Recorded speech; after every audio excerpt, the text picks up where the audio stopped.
देवमाणूसमधला अध्याय 11 जानेवारी भागामध्ये अखेर गोपाळ म्हातारीला मारून उत्सवात आलेला असतो, पण त्याला माहीत नसतं त्याच्यापुढे काय वाढून ठेवलं. सगळे उल्लू बनवल्यानंतर त्याला आठवतं त्याने म्हातारी कशी मारली. खरं तर म्हातारी त्याला ऐकतच नव्हती. सरपंच जित्या जायला लागतात आणि म्हातारी ओरडणार तेवढ्यात देवीसिंग तिच्या डोक्यात मारतो. ती मरून पडते. तो आता दागिने पैशाची बॅग घेतो आणि हसत बाहेर पडतो. इकडे लाली पण घरातून सटकते. इकडे गोपाळ म्हणतो, चला करा पूजेला सुरुवात. गोपाळ वाटत असतं त्याने जे ठरवलं त्याचप्रमाणे होतंय. पण लाली काही कमी नसते. ती आता लपतछपत उत्सवात पोचते, कारण तिला तिथून गोपाळला हलूच द्यायचं नसतं. ना तो आऱ्यापर्यंत पोचणार ना दोघं पळून जाणार. पण गोपाळ स्वतःला खूप शहाणा समजतो. आता उत्सव सुरू होतो आणि गोपाळ पळ काढायला बघतो, पण तोपर्यंत मुकुटातले दोघं येतात आणि गोपाळला घेरा घालतात. आता दोघं पण त्याच्या भोवती डान्स करत असतात. गोपाळ जाण्याचा खूप प्रयत्न करतो, पण ते काय जाऊ देत नाही. तो आता विचार करतो, आर्या तिकडं वाट बघत असेल, पण हे मला जाऊ का देत नाहीये. मागच्या वेळेस माधुरीचा खून करून पैसे पळवले. आता पण त्याचा हाच तर प्लॅन नसेल ना. आणि त्याला माहीत असणार का आर्याने मी पळून जाणार. तसं असेल तर त्याला सगळंच माहिती असणार की मी गुरुजींच्या घरी गेलो, दागिन्याने पैसे चोरले, म्हातारी मारली आणि आता आर्यासोबत पळून जाणार. तसं असेल तर मी जाम फसणार. पण हा कोण असेल जो मला खेळवतोय.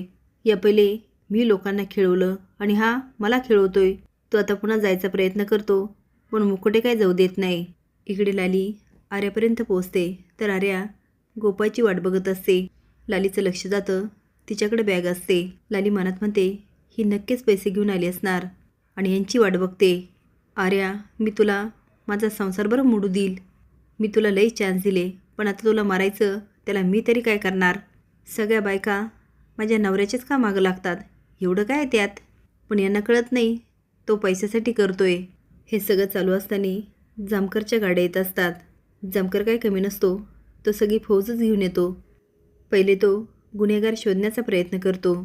त्यासाठी गावामध्ये सगळीकडे चक्कर मारतो आणि आता उत्सवाच्या ठिकाणी येतो तर उत्सव धूमधडाक्यात चालू असतो.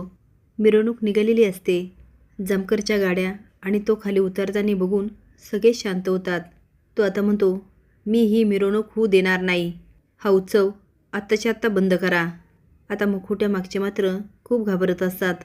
जामकर पुढे येतात आणि मुकुटा काढायला लागतात. त्या मंग्या म्हणतो, ओ जामकर साहेब, हे काय करताय. अहो तशाने गावावर कोप होईल.